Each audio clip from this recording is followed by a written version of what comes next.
way you go about your business every day, but then that permeates into your community. So I mean, that's very important for us. And looking a little bit more long term, you know, one of the most important things for us is making sure that the soccer community in Hamilton is healthier and in the future is able to develop more players.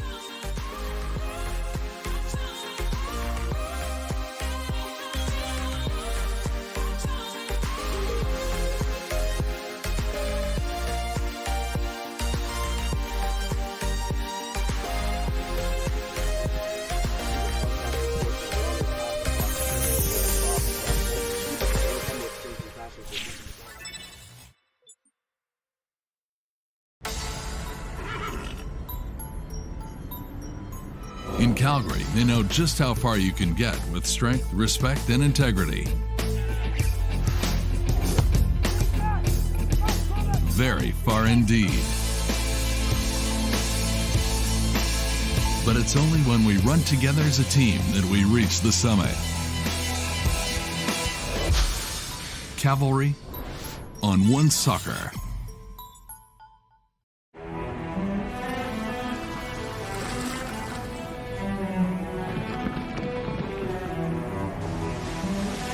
The best views in Canada have always been these, until now.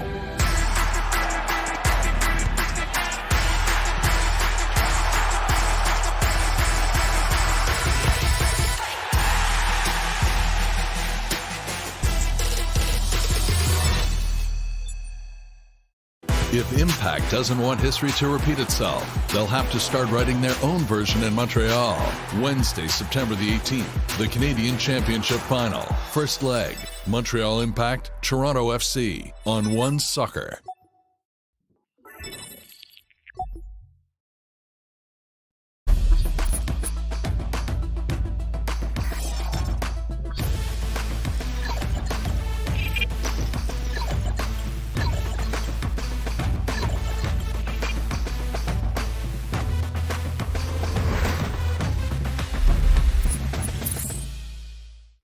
Hello, everyone, and welcome to a special edition of One Soccer's League in Review. The Canadian Championship Final is here. And on this week's show, we're taking a look back at the 2019 edition of Canada's National Cup competition from start to finish. Toronto FC and the Montreal Impact are the last two teams standing at the end of a tournament that was the longest and largest to date, with a total of 13 clubs participating in 24 matches across 5 rounds. It all began back in May when 4 Canadian Premier League clubs made their debuts in the first round.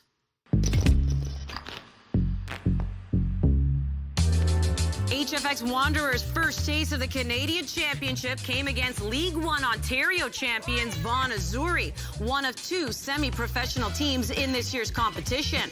The Wanderers got off to the perfect start on the road when Juan Diego Gutierrez capitalized on an error in the 2nd minute to leave former Vaughan striker Thomas Skublak with an empty net.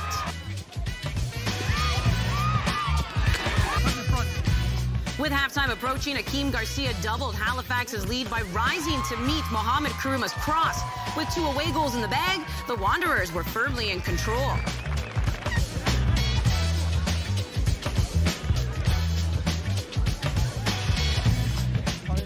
But Vaughan would mount a comeback in the second half. First, Jarek Whiteman stretched to divert a cross past Christian Oxner.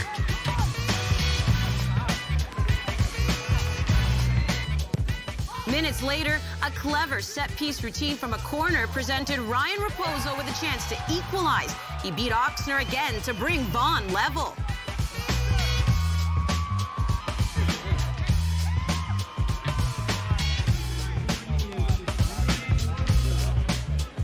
A last-minute penalty prevented the Azzurri from taking a draw back to Nova Scotia. Karuma converted from the spot after Zamzela Langwa had been fouled.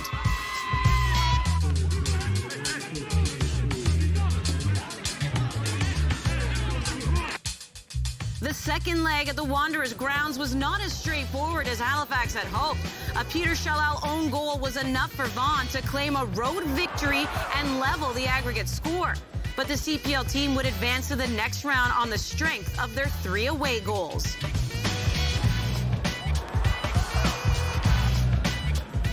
With progress from the first round secured, a tie with Valor awaited Stephen Hart's side.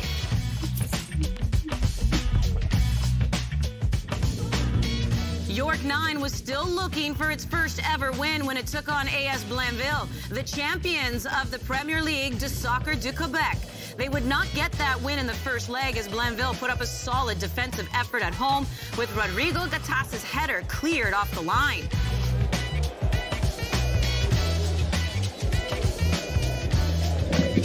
Blainville passed up a golden chance to take the lead when experienced striker Pierre-Rudolph Maillard rifled a shot off the crossbar. Mohamed Farsi could not convert the rebound.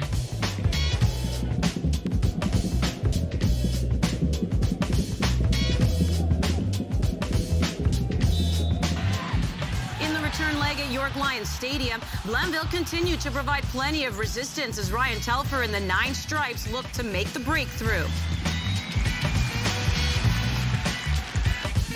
They finally got their goal in the 70th minute when Simon Adjie's shot was saved, but Telfer was on hand to bundle the ball over the line. It would prove to be the moment that delivered York 9's first ever victory and sent Jimmy Brennan's side through to the next round. Their night could have been spoiled had Nathan Ingham not made a spectacular save to deny Kara Jovanovic in the final 10 minutes. York 9 preserved a clean sheet and moved on to face FC Edmonton.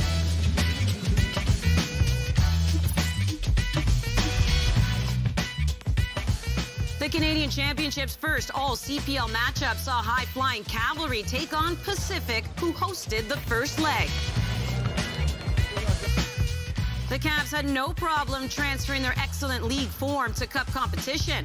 They were ahead in the 9th minute when Nico Pasquotti's long throw was headed in by Dominic Zator.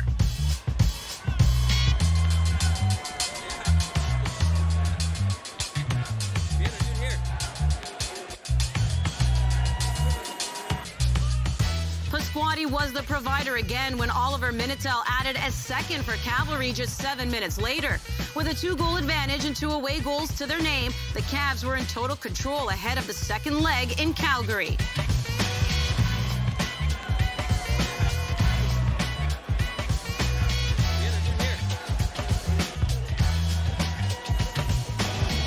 Pacific made the worst possible start at Spruce Meadows when Marcus Haber deflected a free kick into his own net inside 2 minutes.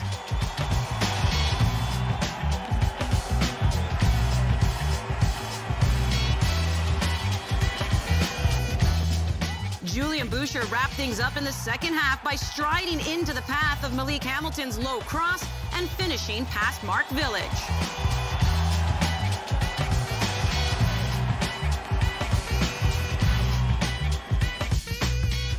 Pacific got on the board when Terry Campbell's cross found the head of Haber in the 73rd minute.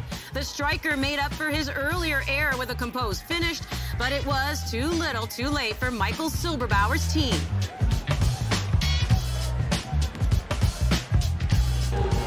Cavalry moved on to the second round with ease and set up another meeting with CPL title rivals Forge.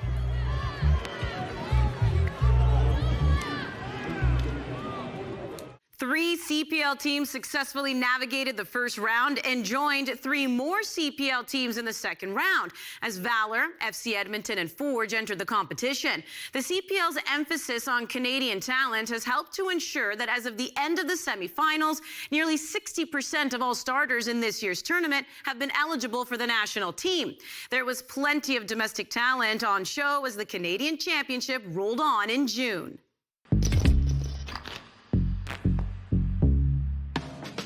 Valor made its first trip to the East Coast to take on HFX Wanderers as the second round kicked off.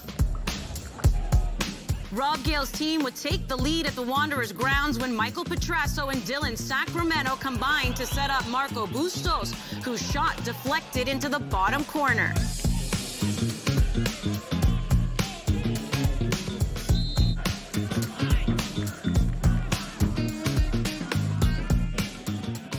That was as good as it got for Valor, and Halifax equalized when Thomas Skublak's header was judged to have crossed the line. Replay showed that the officials were correct to award a goal.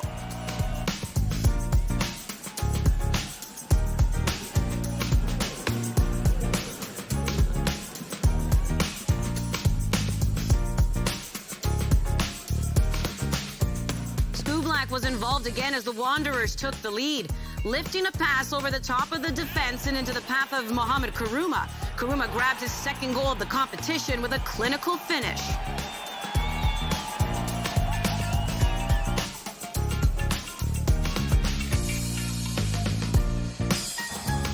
A week later in Winnipeg, Halifax extended its lead when Kourouma scored again by squeezing a free kick inside goalkeeper Tyson Farrago's near post.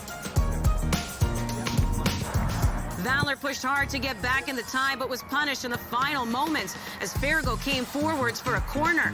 Andre Bona fought to win the ball and then ran the length of the field himself before passing into the empty net.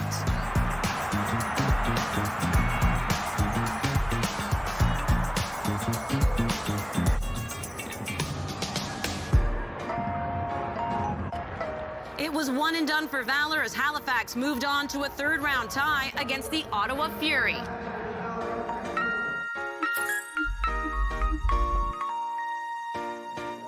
There was another surprise result when York 9 looked to gain an edge at home in their tie against FC Edmonton. They did just that by giving the Eddies all kinds of problems from set-piece situations, with Luca Gasparato heading home the opening goal from a corner.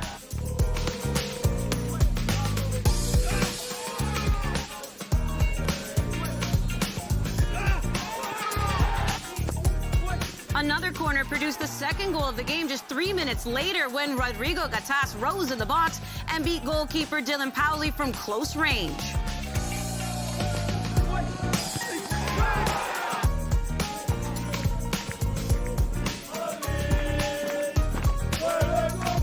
York 9 grabbed a third goal with the dead ball when Kyle Porter's delivery was knotted in by Simon Adjei. After just 51 minutes, the tie looked out of Edmonton's reach.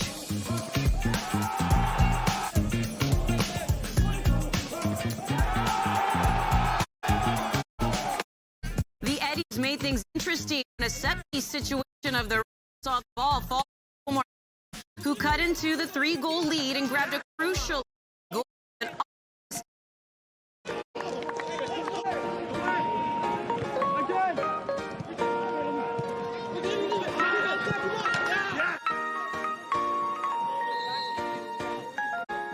Edmonton saw a second goal controversially disallowed and faced an uphill struggle in the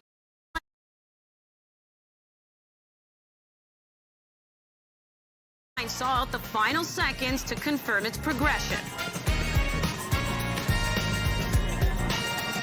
The reward for the Nine Stripes was an opportunity to test themselves against three-time champion Montreal in the third round.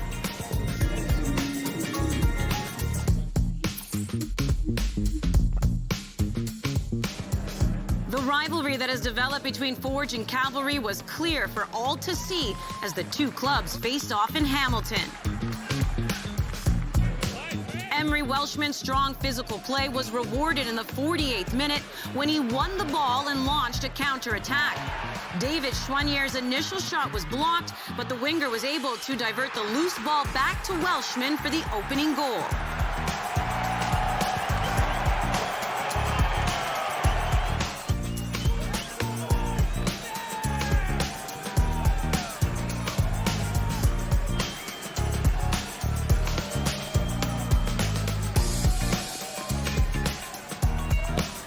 Marcel Zajac was inches away from doubling the lead when he flicked a corner off the crossbar. Most of the drama was saved for added time in the second half when Dominique Malonga was brought down by Forge goalkeeper Quillen Roberts in the box. Roberts was sent off as Cavalry was awarded a penalty. With all of Forge's substitutes already used, Alex Anshinotti Janssen was forced into net and could not deny Malonga, who netted a crucial equalizer and drew the ire of the home players and fans with his celebration.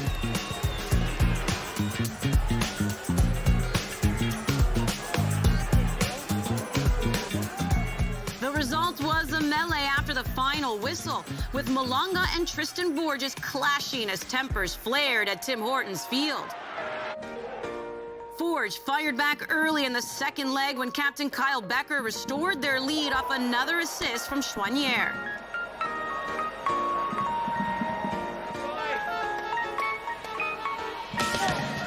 But Malanga proved a thorn in their side once again and rose to meet Jose Escalante's cross to make it 2-2 on aggregate just before halftime.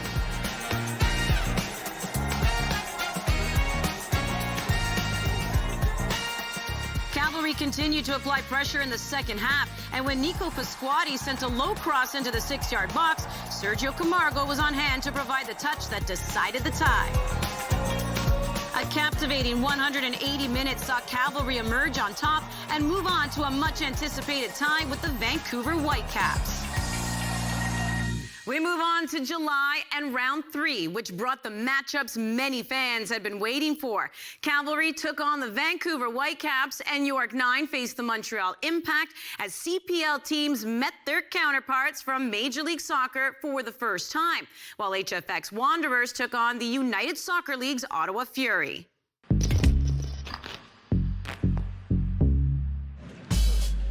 Halifax tested itself against a team from a different league for a second time as Ottawa visited Nova Scotia. The Fury made an ideal start when Brazilian midfielder Thiago de Freitas unleashed a superb shot that flew past goalkeeper Jan Michael Williams.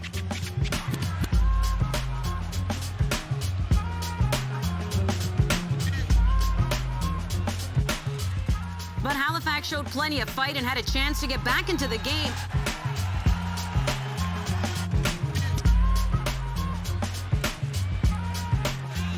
Experienced striker Luis Pereira stepped up and hit the back of the net to make it 1-1 after 32 minutes at a packed Wanderers grounds.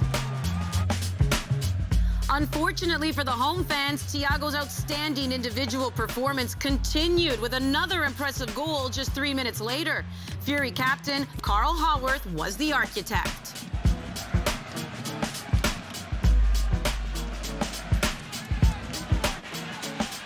The Wanderers would respond again after the hour mark, with Pereira once again making the difference. His ball across the 6-yard box was turned in by Ottawa defender Dakota Barnathan for an own goal.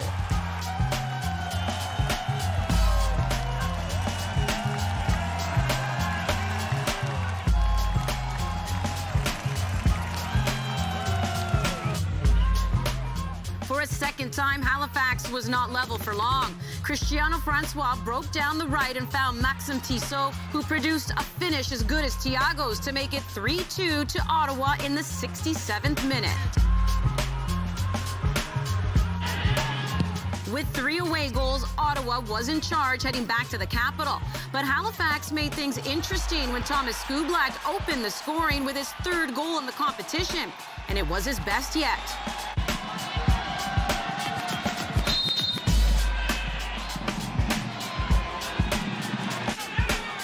And then the Wanderers took a shock lead in the 43rd minute when Pereira pounced on a loose ball after a corner. That put Halifax in front on aggregate.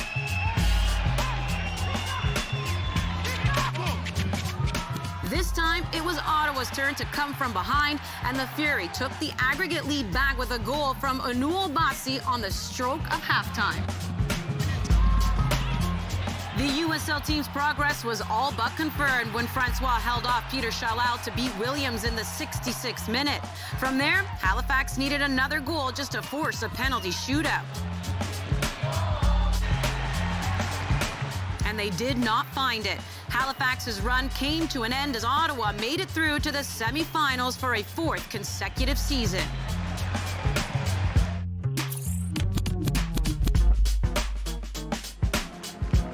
York 9 hosted opposition from Quebec for the 2nd time as the Montreal Impact visited York Lions Stadium. Some typically tenacious play from Saint-Pierre produced the game's first major chance, but the national team midfielder was denied by the crossbar.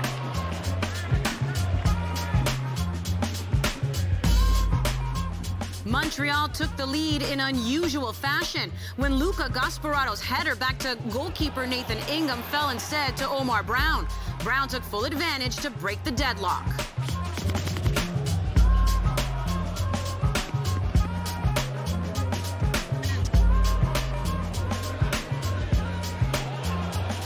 Just when it looked as if Montreal would take a lead back to Stade Saputo, York 9 burst into life.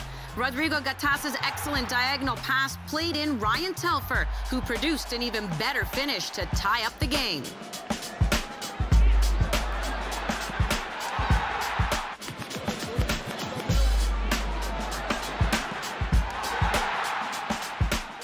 The hosts were not done there. In the 88th minute, Telfer's corner was flicked on by Gasparotto into the path of Gattas, who prodded home a goal of his own to put York 9 in front.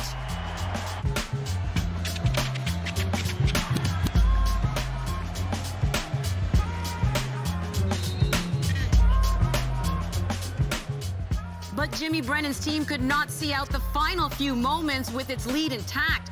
Ingham made a costly mistake by choosing to chase down Maxi Urruti and conceded a penalty in added time.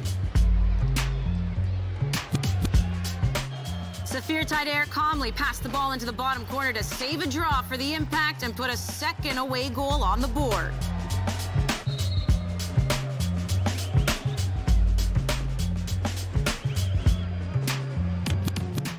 Later in Montreal, York 9 passed up a golden chance to take the lead when Wataru Murafushi played Telfer in on goal. The on-loan Toronto FC winger rounded the goalkeeper, but missed the open net.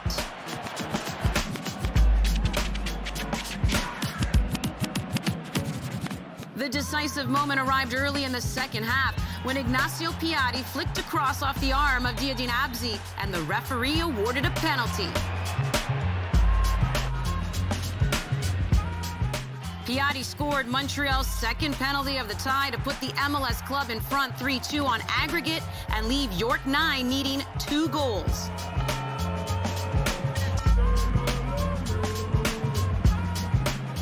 It was not to be on this occasion for the Nine Stripes as the Impact advanced to the semifinals.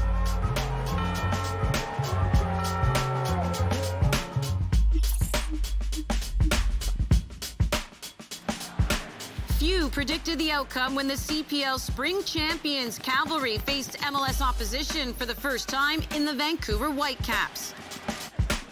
Clear chances were few and far between in the first leg, with Yordi Reyna's long-range effort testing Cavs goalkeeper Marco Carducci.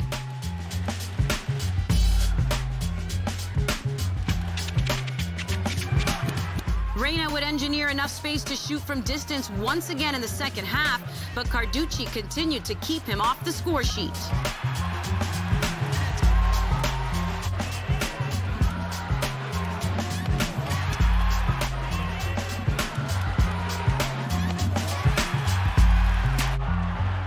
Carducci's efforts were nearly rewarded late on when Jose Escalante curled what could have been the winning goal towards the top corner, but Max Crepeau made a superb save.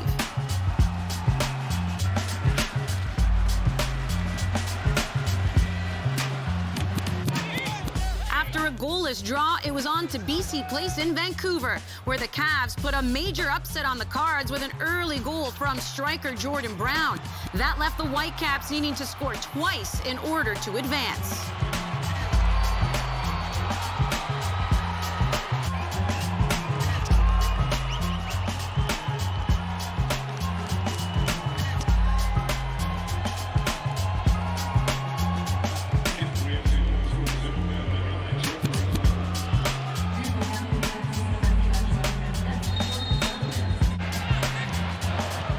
Carducci stood tall once again and was only beaten when Theo Baird danced into the box and saw his shot blocked into the path of Hwang In-bum, whose own effort was deflected beyond the goalkeeper's reach.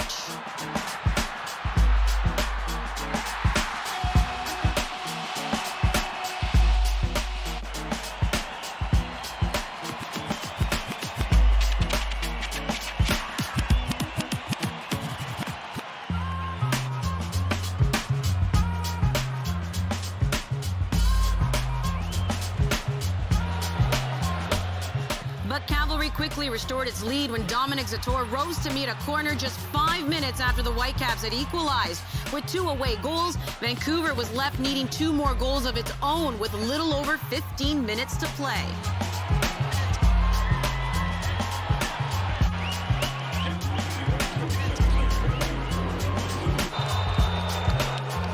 Cavalry held on to to become the first non-MLS team to beat an MLS club in a home and away tie and advance to the semifinals.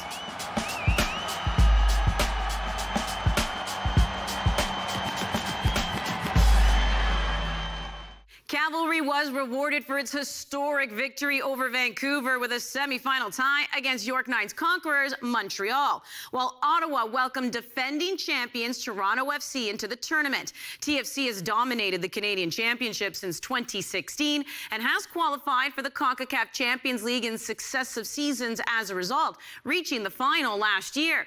Another Battle of Ontario stood between the Reds and the chance to play for a return to the continent's most prestigious competition.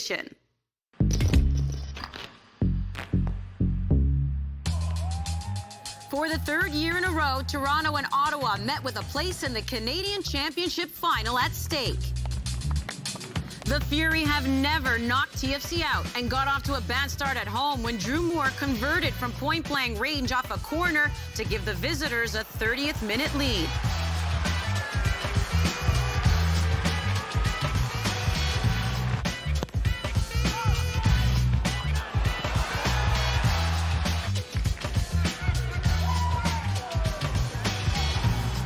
Ottawa could not find a reply, and in second-half stoppage time, Tsubasa Endo saw his shot from inside the box take a deflection that deceived goalkeeper Callum Irving. With a 2-goal advantage, Toronto headed back home with 1 foot in the final.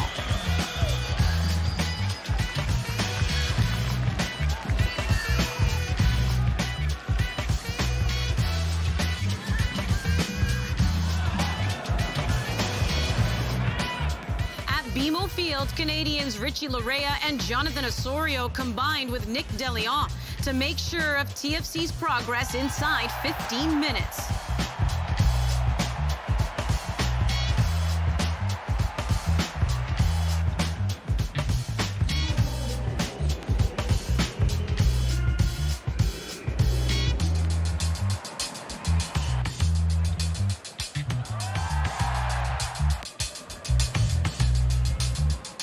It only got worse for the Fury from there. Their best chance fell to Cristiano Francois, but he could not beat Alex Bono after being played through by Carl Haworth.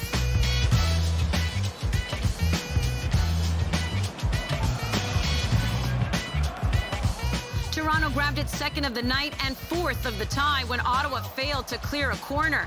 The ball came back into the box and it fell to DeLeon, who left Patrick Mullins with an easy finish at the far post.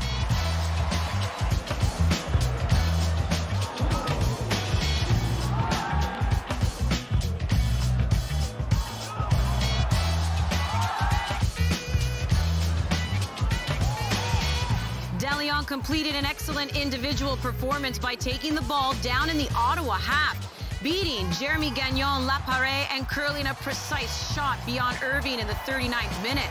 A strong performance in the final could put the 29-year-old in contention for the George Gross Memorial Trophy awarded to the tournament MVP.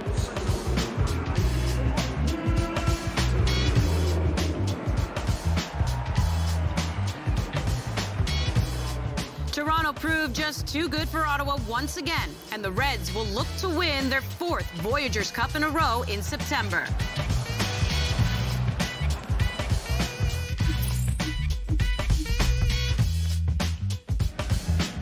Looking to cause a second upset and take on TFC in the final was Cavalry, who had the Montreal Impact standing in its way.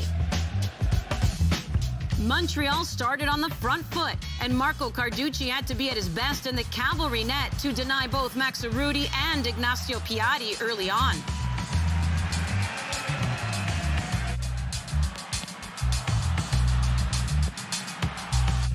But Carducci could do little when Julian Boucher was stripped of the ball in midfield, and Piatti showed all his class to round Mason Trafford before firing into the top corner. It was not looking good for the Cavs when Piatti grabbed his second after halftime by converting Bakary Sagna's cross to advance his own case for the MVP award.